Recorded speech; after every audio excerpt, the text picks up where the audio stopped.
The Governance of China, Volume 2, by Xi Jinping. Foreign Languages Press, 2017. Publisher's Note. Since the 18th National Congress of the Communist Party of China, CPC, held in 2012, the Central Committee, with Xi Jinping as General Secretary, has led the whole party and the people of China in the drive to realize the two centenary goals and the Chinese dream of national rejuvenation. In pursuit of these goals, the country has upheld and developed socialism with Chinese characteristics, advanced the five-point strategy and the four-pronged strategy in a coordinated and integrated manner, and achieved historic progress in reform and opening up, and socialist modernization. We have braved new challenges, blazed new trails, resolved long-standing and complex problems, realized long-sought objectives, championed the causes of the CPC and the country, and brought Chinese socialism to the threshold of a new era. In the governance of the country, China's communists, headed by Xi Jinping, have kept pace with the times and provided systematic answers, both theoretical and practical, to two critical questions of this new era. What is the socialism with Chinese characteristics that we should uphold and develop? How are we to achieve it? Together they have created Xi Jinping thought on socialism with Chinese characteristics for a new era as a guide to action in the decisive stage of completing a moderately prosperous society in all respects. In striving for great success of socialism with Chinese characteristics for a new era, in achieving the Chinese dream of national rejuvenation, in realizing the people's aspirations for a better life. They have also contributed Chinese wisdom and Chinese solutions to building a community of shared future for mankind and promoting world peace and development.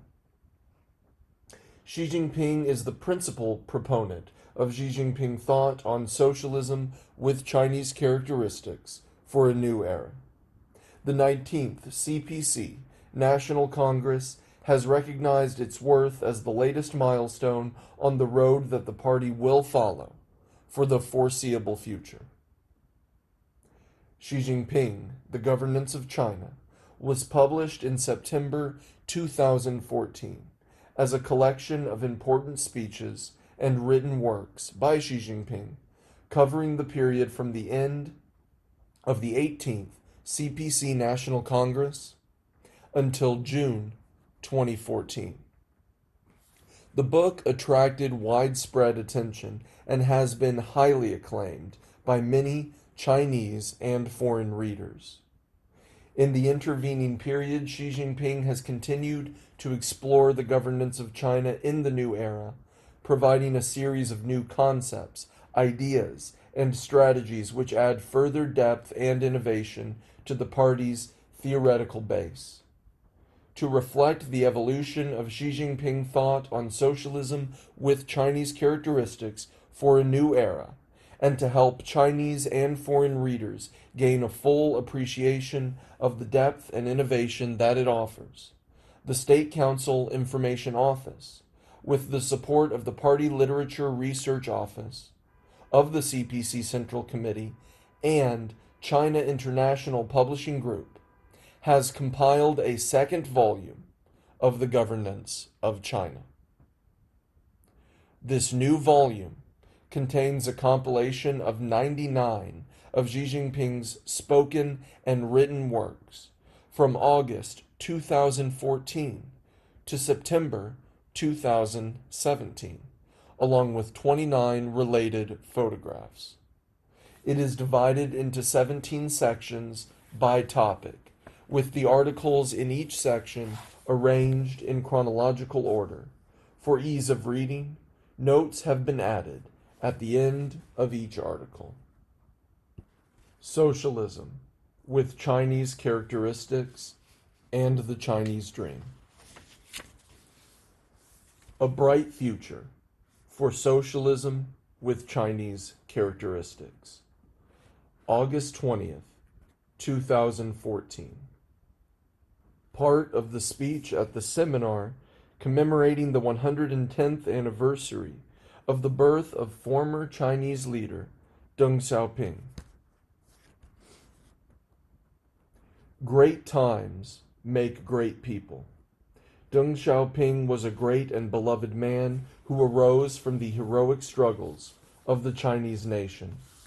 His noble character remains fresh in the memories of many people who worked under his leadership and guidance. His lofty revolutionary ideals and charisma will always be an inspiration to us on our path towards the two centenary goals and the Chinese dream of national rejuvenation. Footnote 1. The two centenary goals were put forth by the CPC at its 18th National Congress for building socialism with Chinese characteristics. The two goals are to complete the building of a moderately prosperous society in all respects by the centenary of the CPC, founded in 1921, and to build China into a modern socialist country that is prosperous, strong, democratic, culturally advanced, and harmonious by the centenary of the PRC, founded in 1949. End of footnote 1.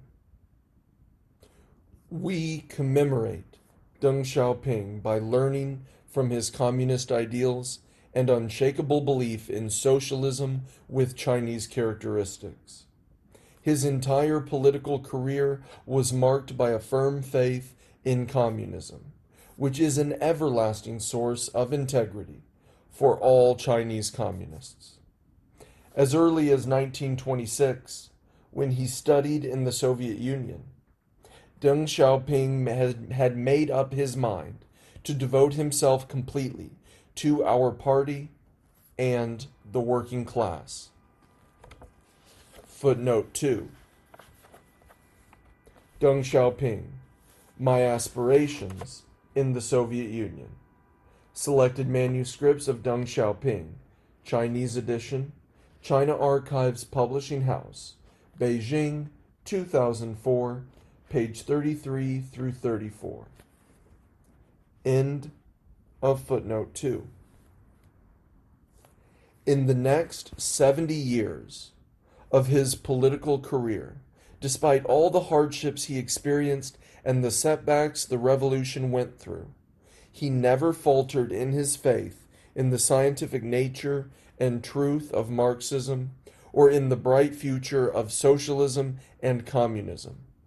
Deng said in 1984 that faith in Marxism was the motivating force that enabled us to achieve victory in the revolution. Footnote 3. Deng Xiaoping, Building a Socialism with a Specifically Chinese Character. Selected works of Deng Xiaoping, Volume 3, English edition, Foreign Languages Press, Beijing, 1994, page 72. End of footnote 3. In revolutionary wars, he fought dauntlessly, fearing no death, while in building the war-worn country into a new China, he made painstaking and sustained efforts. During the 10-year turmoil of the Cultural Revolution, he remained steadfast in his convictions and never surrendered to setbacks.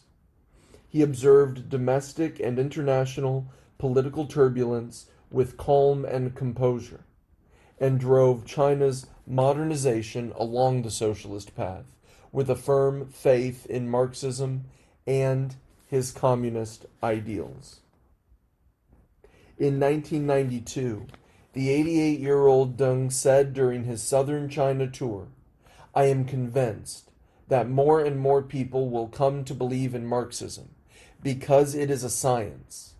Using historical materialism, it has uncovered the laws governing the development of human society.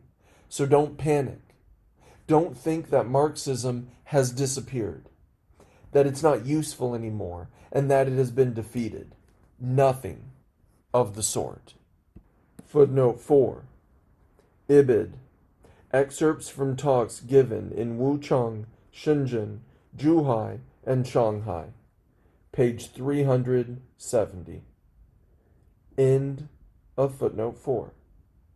With a profound understanding of the importance of ideals and convictions, Deng commented, "From my long political and military experience, I have learned that unity is of prime importance, and that to achieve unity, people must have common ideals and firm convictions.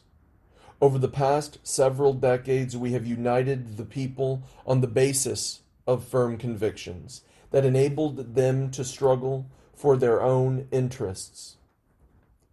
Footnote 5. Ibid. We must unite the people on the basis of firm convictions. Page 190. End of footnote 5. We have lofty revolutionary ideals.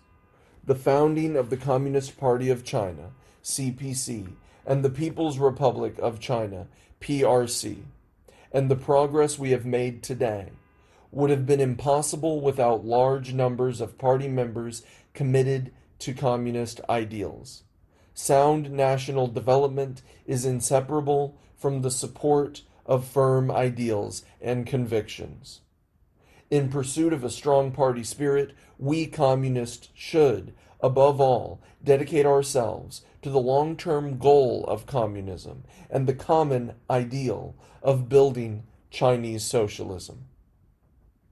Deng had set us an excellent example of devotion to socialism and communism, inspiring us to forge ahead with utter determination and full confidence in the path, theory, and system of Chinese socialism. We commemorate Deng Xiaoping by learning from his immense love for the Chinese people. His entire life is an expression of love for the people, which is an inexhaustible source of strength for Chinese communists. He once said, "I am a son of the Chinese people. I have a deep love for my people and my country." Footnote 6. Deng Xiaoping. Deng Xiaoping's Thought, 1975 to 1997. Chinese edition, Central Party Literature Publishing House, Beijing, 2011, page 349. End of footnote 6. It was his love for the people that fostered his love for the party and the country. That is why he said, "My life belongs to the party and the country." Footnote 7. Deng Xiaoping, a letter to the Political Bureau of the Central Committee of the Communist Party of China. Selected Works of Deng Xiaoping, Volume 3, English edition, Foreign Languages Press, Beijing, 1994, page 313. End of footnote 7. These simple words are a condensed expression of his infinite love for the party, the country, and the people. Deng gave priority to the status and role of the people.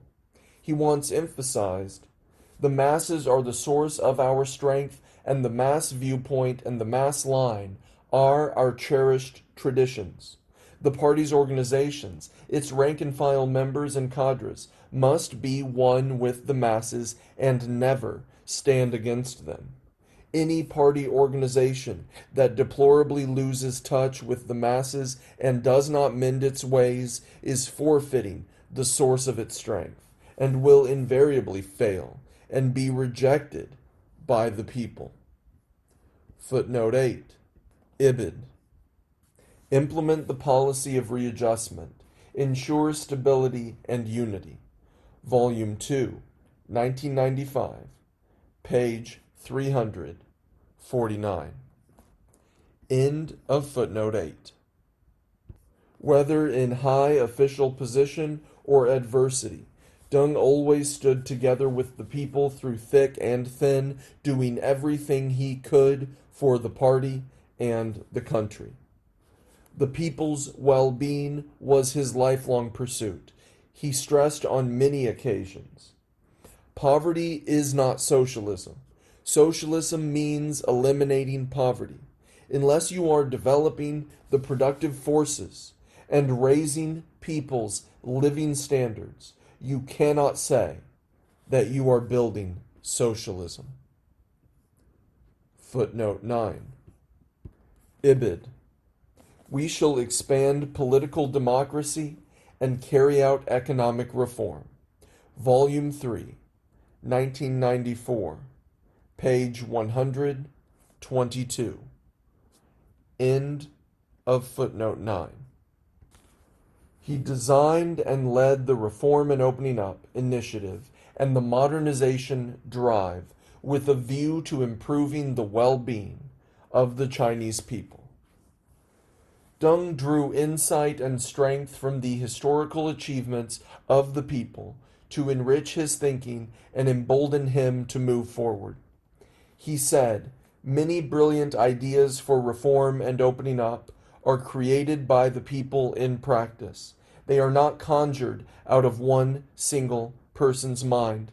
They are the results of wisdom of the people and the collective." Footnote 10. Talks given by Deng Xiaoping on July 23rd through 24th, 1992, when reviewing the political report to the 14th CPC National Congress. Deng Xiaoping's Thought, 1975 to 1997. Chinese edition, Central Party Literature Publishing House, Beijing, 2011, pages 711 through 712. End of footnote 10.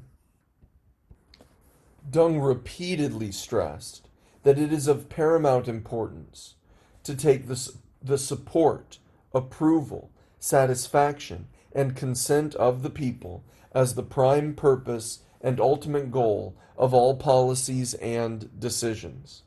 He always regarded serving the interests of the people as the fundamental principle in his work. Deng Xiaoping's love for the people and the country demonstrates one of the deepest and strongest emotions of humanity.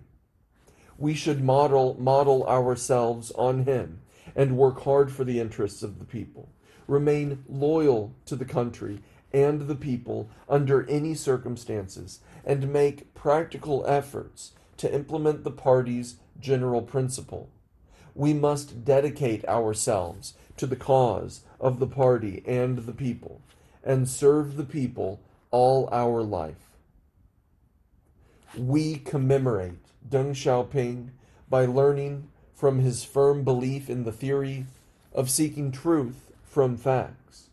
It is a crucial theory that underpins his thoughts and an approach that should always be followed by all Chinese communists. Deng adhered to the party's guiding principle of taking facts as the basis of our work. He said on several occasions that he believed in seeking truth from facts. He repeatedly stressed the need to let the facts speak for themselves. He pointed out, the essence of Marxism is seeking truth from facts. That's what we should advocate, not book worship. The reform and the open policy have been successful not because we relied on books, but because we relied on practice and sought truth from facts. Footnote 11. Deng Xiaoping. Excerpts from talks given in Wuchang, Shenzhen, Zhuhai, and Shanghai. Selected works of Deng Xiaoping, Volume 3, English edition, Foreign Languages Press, Beijing, 1994, page 369. End of footnote 11. He urged leaders to win the trust of the people and bring about tangible results. Footnote 12. Ibid. We must form a promising collective leadership that will carry out reform. Page 291. End of footnote 12. And do more real work. Footnote 13. Ibid. Devote special effort to education. Page 127. End of footnote 13. His life's work shows that he was a far-sighted thinker, statesman, and strategist, as well as a pragmatic doer. In the early 1960s, when our country was in economic difficulties, Deng stressed to officials the importance of being truthful to better develop agriculture. Under the difficult conditions of those days, he said, "As to what kind of relations of production is the best mode, I'm afraid we shall have to leave the matter to the discretion of local authorities, allowing them to adopt whatever mode of production that can facilitate quickest recovery and growth of agricultural production. The masses should also be allowed to adopt whatever mode they see fit, legalizing illegal practices as necessary." Footnote 14. Ibid. Restore Agricultural Production. Volume 1, 1995, page 318. End of footnote 14. Once China entered the reform and opening up period in 1978, Deng Xiaoping put even more emphasis on the principle of seeking truth from facts. He said, "I haven't read too many books, but there is one thing I believe in: Chairman Mao's principle of seeking truth from facts. This is the principle we relied on when we were fighting wars, and we continue to rely on it in construction and reform." Footnote 15. Ibid. Excerpts from talks given in Wuchang, Shenzhen, Zhuhai, and Shanghai. Volume 3, 1994, page 370.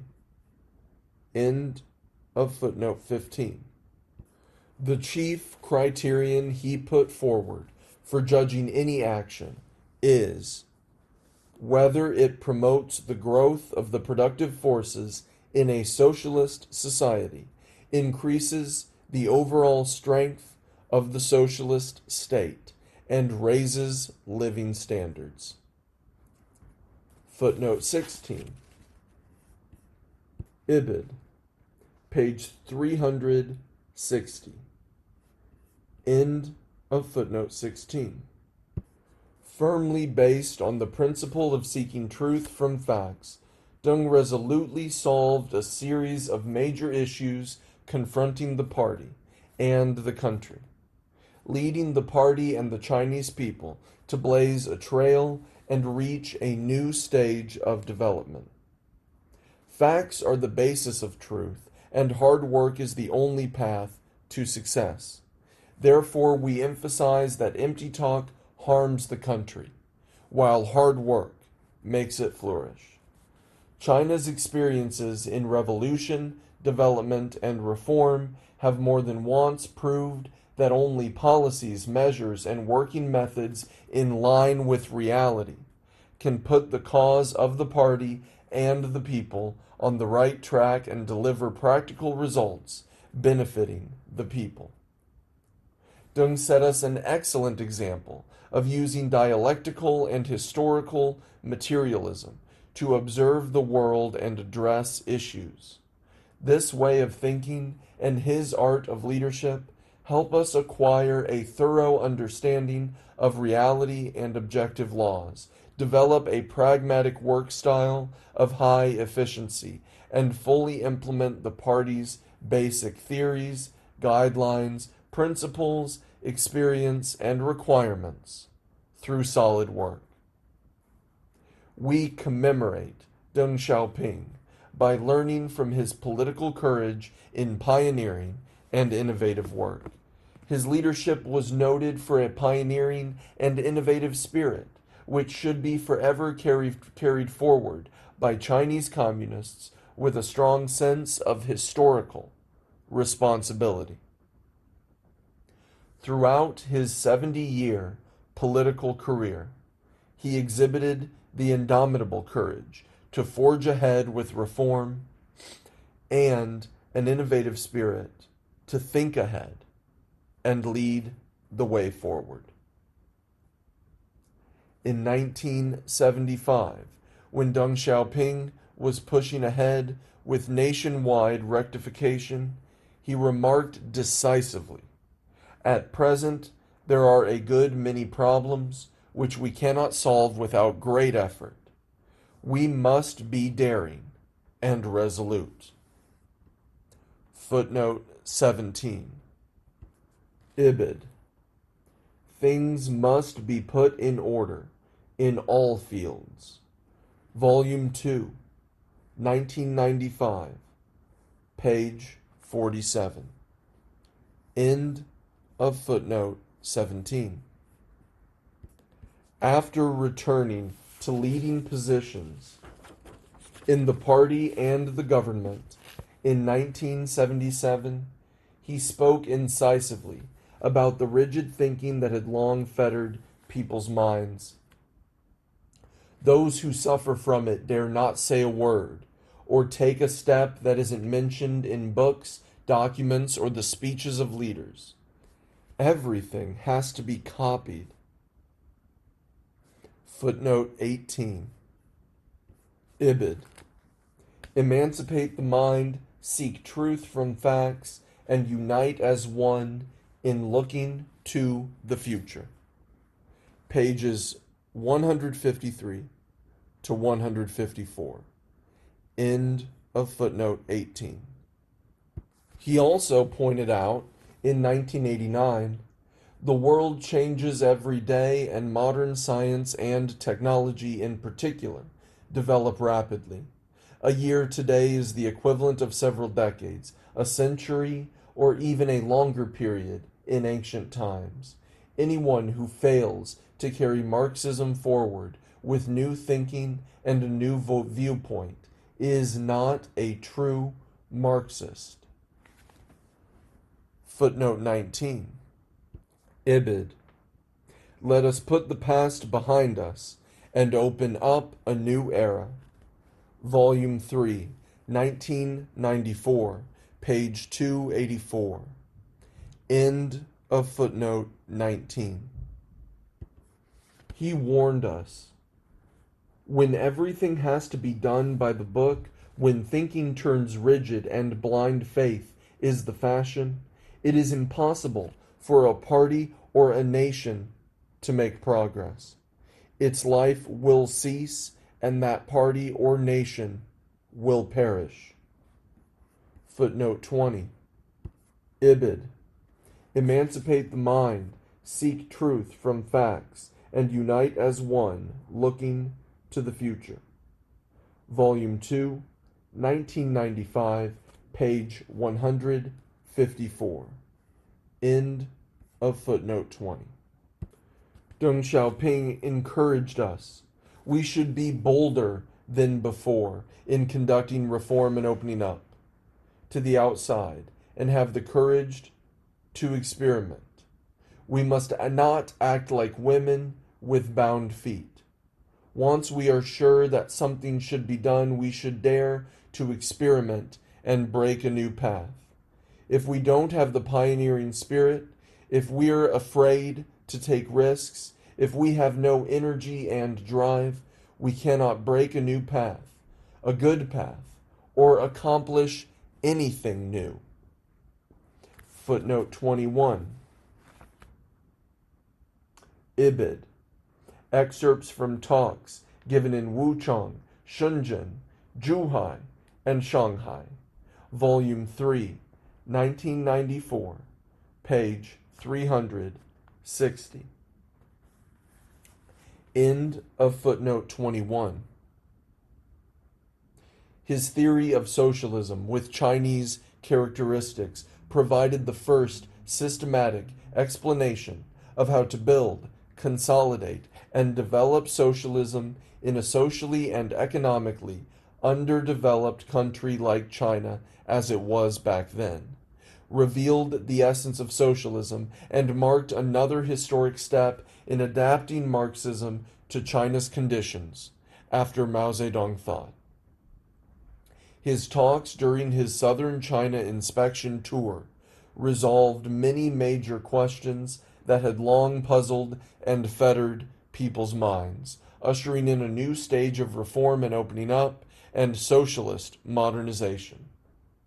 Under his leadership and support, reform came in waves and became the trend of the times, generating historic change to people's lives, the country, and the party. All great causes involve a process of overcoming formidable difficulties and exploring pioneering and innovative paths.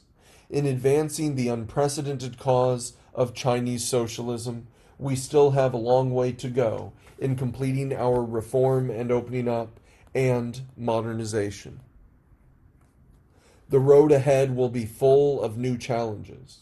We should learn from Deng Xiaoping's political courage shown in his pioneering and innovative work to observe new experiences and developments, respect the pioneering spirit of local areas, grassroots units, and the people, and be resolute in decision-making.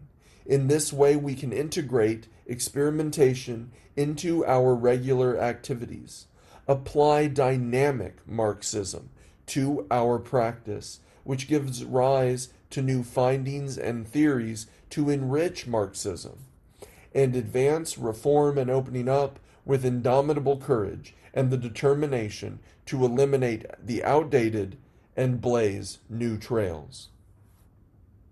We commemorate Deng Xiaoping by learning from his far-sighted strategic thinking. He demonstrated a breadth of vision through his strategic thinking with which all Chinese communists should be equipped.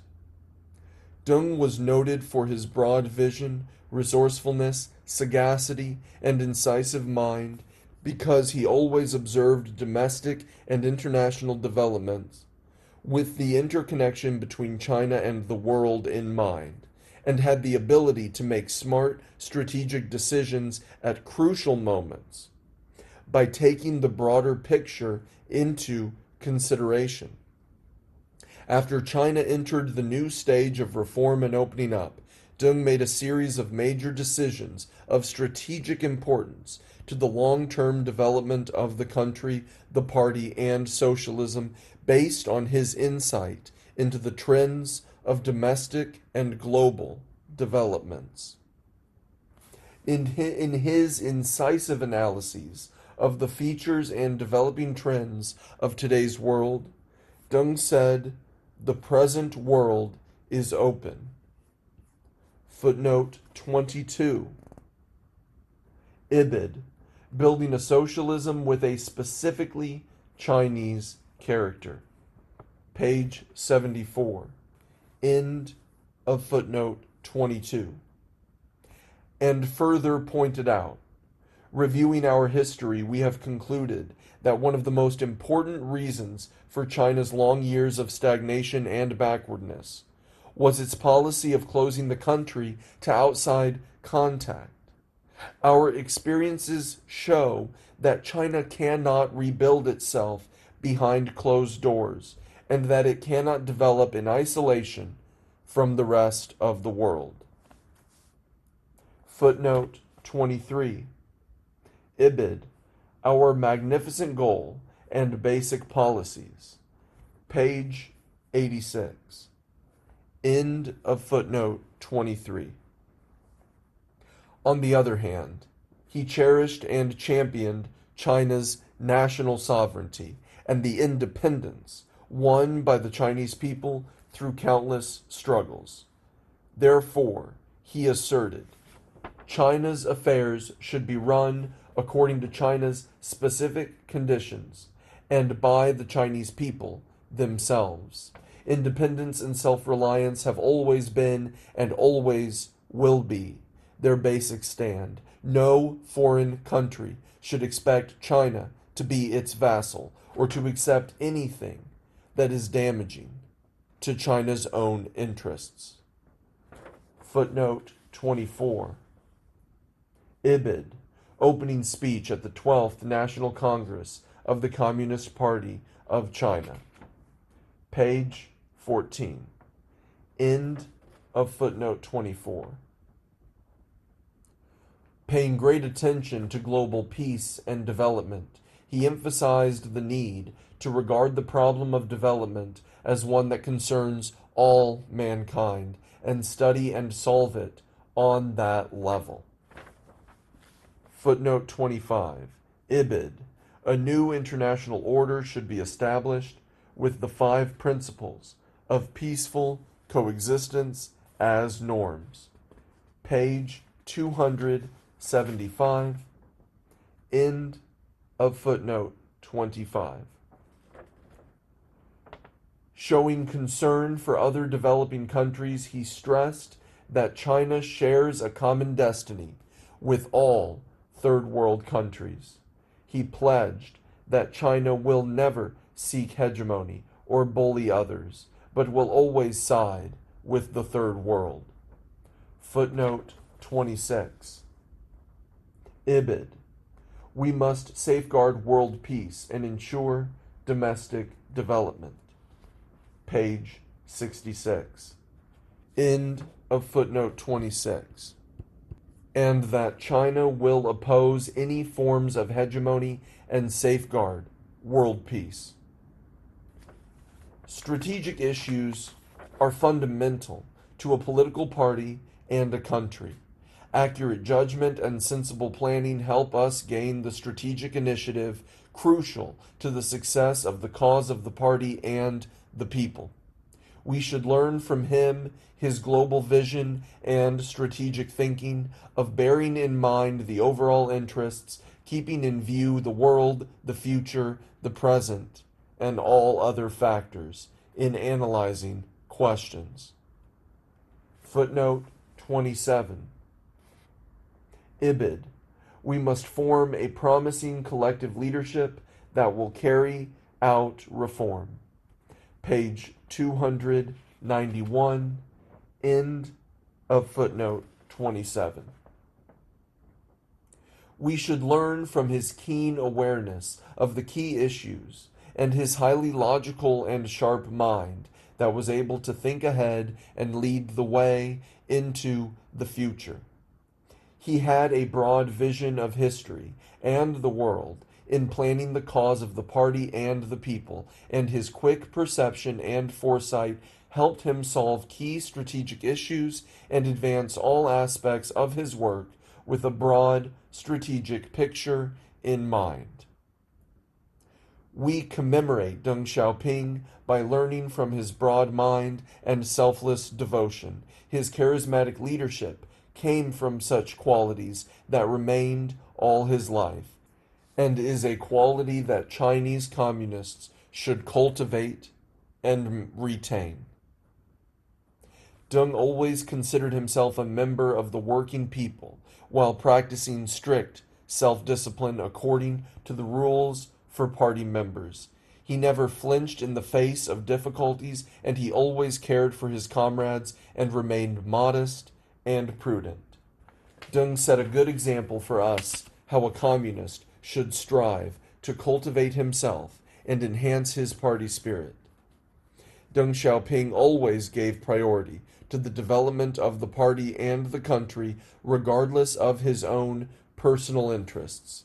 He said, "I joined the revolutionary ranks at 18, and all I wanted was to make the revolution succeed." Footnote 28. Ibid. We should take a longer range view in developing Sino-Japanese relations. Page 64. End of footnote 28. The three falls and three rises in his political career were all the results of his firm stance in upholding truth and correcting mistakes, and his magnanimity, optimism, composure, and tenacity in the face of wrongful criticism and unjust removal from office. Every time he resumed his posts, he worked dauntlessly to overcome all obstacles and dedicated himself to ensuring that the right guidelines and policies were formulated and implemented. Returning to leading positions after the Cultural Revolution, Deng spoke frankly about his attitude towards work. "Now I've come back to work. I could take two different attitudes. One, be a bureaucrat. Two, do some solid work. I said to myself, after all, it is my own choice to join the Communist Party. Now that I've resumed office, I must never be a bureaucrat, never work for personal gains. There is no other alternative." Footnote 29. Speech at the third plenary session of the 10th CPC Central Committee on July 21st, 1977. Chronicle of Deng Xiaoping's Thought, 1975 to 1997, Chinese edition, Central Party Literature Publishing House, Beijing, 1998, page 29 through 30. End of footnote 29. He was a truly selfless and broad-minded communist. Deng took a fair and objective attitude towards history, his comrades, and himself. He was modest, amiable, and easy to work with. He knew how to work together with his colleagues. After fighting countless battles side by side with Liu Bocheng for 13 years in the Revolutionary Wars, they formed a strong friendship. Footnote 30. Liu Bocheng, 1892 to 1986, was a proletarian revolutionary, strategist, Marxist military theoretician, and marshal of the PRC. End of footnote 30.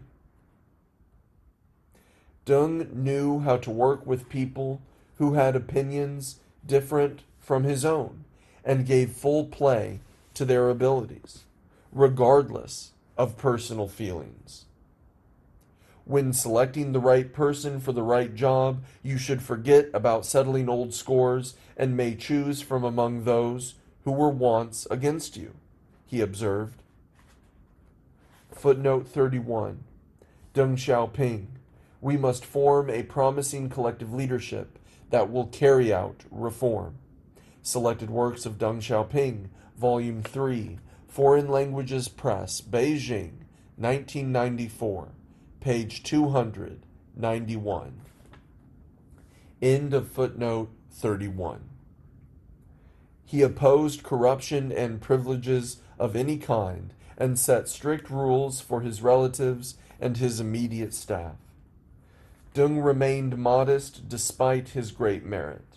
He said on several occasions, "I hope they will never give me too much prominence. What I have done represents the aspirations of the Chinese people and the Chinese communists. That's all. Footnote 32. Ibid. There is no fundamental contradiction between socialism and a market economy.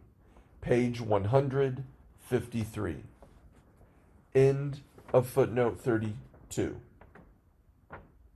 As a materialist, he regarded death with an open mind and told his family, "Sooner or later I will leave this world. When I leave, nothing is important. No one can bend the law of nature. You've got to understand this." Footnote 33.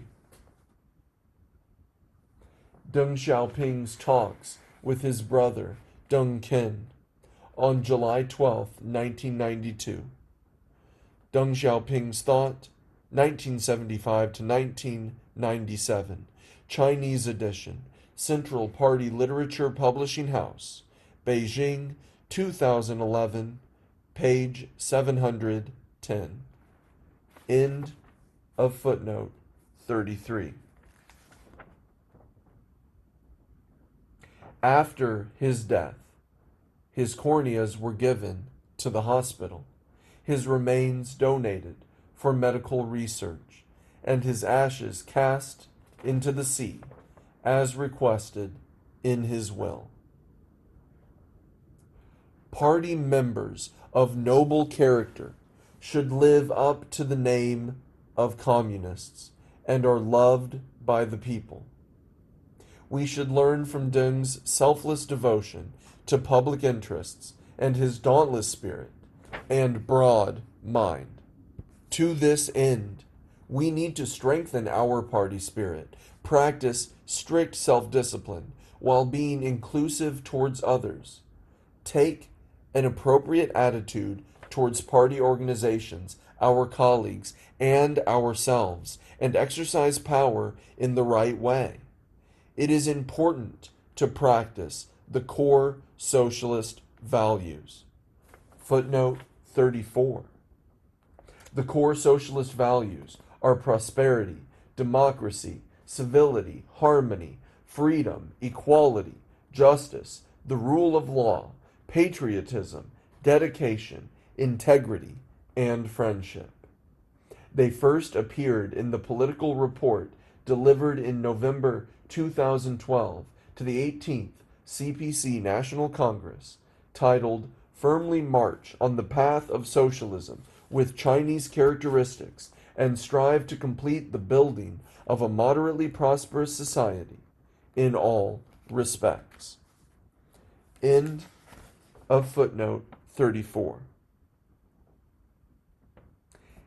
Dedicate ourselves wholeheartedly to the cause of the party and the people, and take the lead in establishing upright conduct within the party and the government among the general public. The essence of the theoretical and political legacy bequeathed to us by Deng Xiaoping is the Chinese socialism that the party and the people created under his leadership. And the Deng Xiaoping theory, Karl Marx wrote in the 18th Brumaire of Louis Bonaparte, "Men make their own history, but they do not make it as they please. They do not make it under circumstances chosen by themselves, but under circumstances directly encountered, given, and transmitted from the past." Footnote 35. Karl Marx, the 18th Brumaire of Louis Bonaparte. Karl Marx and Friedrich Engels, Collected Works, Volume 11, English edition, Progress Publishers, Moscow, 1979, page 103. End of footnote 35.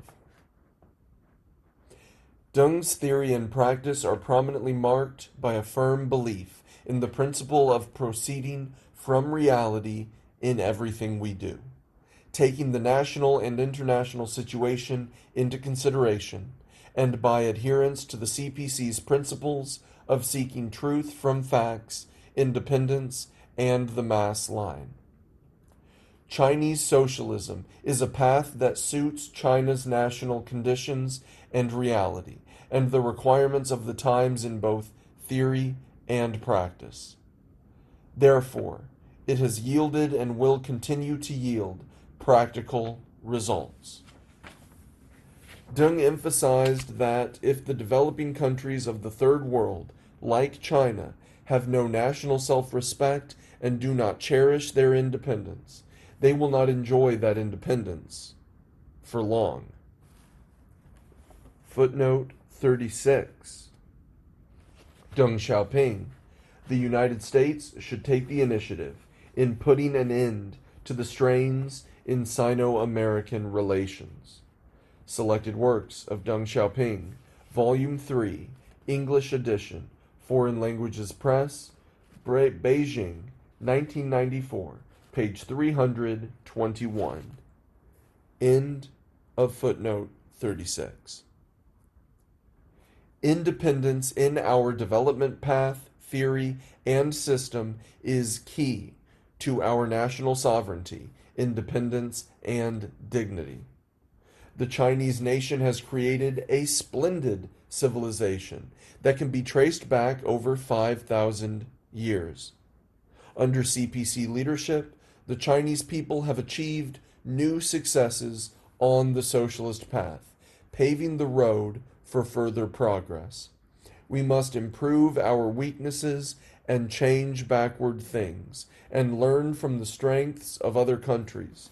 We must not blindly copy things foreign, not to say accepting bad things. We must not underestimate ourselves, and should cherish the best of our traditions and culture.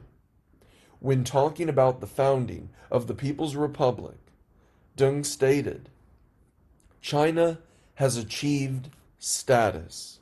People dare not look down upon us." Footnote 37. Ibid. Maintain the tradition of hard struggle. Page 282. End of footnote 37. Therefore, we must not renounce the achievements made during the new democratic revolution. Footnote 38. The new democratic revolution, 1919 to 1949, is a bourgeois democratic revolution against imperialism and feudal dictatorship under the leadership of the proletariat. End of footnote 38. Nor deny our accomplishments in socialist reform and development, nor waver in our direction of reform and opening up, and socialist modernization. This is why our party and the people are qualified to stand tall in the international community. History of modern times tells us that China's affairs must be handled in accordance with Chinese national conditions and reality. This is the only correct way to address all our problems. During the 17 years since Deng Xiaoping passed away, the world has witnessed tremendous changes. Our tasks to carry out reform and development at home are arduous and heavy. Following the guidelines, principles, and policies set forth at the third plenary session of the 11th CPC Central Committee, the third generation leadership, with Jiang Zemin as the core, and the fourth generation leadership, led by General Secretary Hu Jintao, rallied all Chinese people to achieve continuous progress in the undertakings of the party and the country. Since the 18th CPC National Congress convened in 2012, the CPC Central Committee has led the Chinese people in implementing the guidelines of the 18th CPC National Congress and the third plenary session of the 18th CPC Central Committee held in 2013.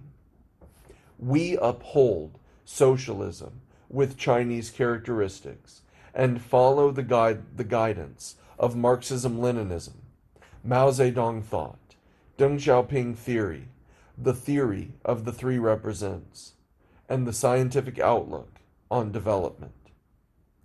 Taking China's overall domestic and international interests into consideration, we have furthered reform to promote the sustained and healthy development of the economy and improved our style of work, striving to create a bright future for the cause of Chinese socialism. Step by step, the blueprint laid out by Deng Xiaoping for socialist modernization is becoming a reality. Our country is becoming stronger and more prosperous, and the Chinese dream of national rejuvenation is coming true. We have every reason to be proud of our achievements. At this point, however, it is imperative to remember Deng Xiaoping's exhortations. We have been building socialism for only a few decades and are still in the primary stage. It will take a very long historical period to consolidate and develop the socialist system, and it will require persistent struggle by many generations, a dozen or even several dozen. Footnote 39. Deng Xiaoping. Excerpts from talks given in Wuchang, Shenzhen, Zhuhai, and Shanghai. Selected works of Deng Xiaoping, Volume 3, English edition, Foreign Languages Press, Beijing, 1994, page 367. End of footnote 39. He pointed out, the essence of socialism is liberation and development of the productive forces, elimination of exploitation and polarization, and the ultimate achievement of prosperity for all. Footnote 40. Ibid, page 361. End of footnote 40. Socialist modernization, complete reunification of our country, and the great national rejuvenation, which are dreams long pursued by the older generations of Chinese revolutionaries, including Mao Zedong and Deng Xiaoping, are the common aspirations of all Chinese people. Deng Xiaoping once reminded members of our party, the period from now to the middle of the next century will be crucial. We must immerse ourselves in hard work. We have difficult tasks to accomplish and bear a heavy responsibility. Footnote 41. Ibid, page 370. End of footnote 41. Now we are taking on these tasks and weighty responsibilities. All party members must unite closely and work hard to fulfill our duties and rally and lead the Chinese people to keep up with the times and achieve new successes in enhancing and developing Chinese socialism, making an increasing contribution to peace and development for all mankind. We are convinced that the CPC and the Chinese people who won historic victories in the 20th century will achieve greater successes in the 21st century.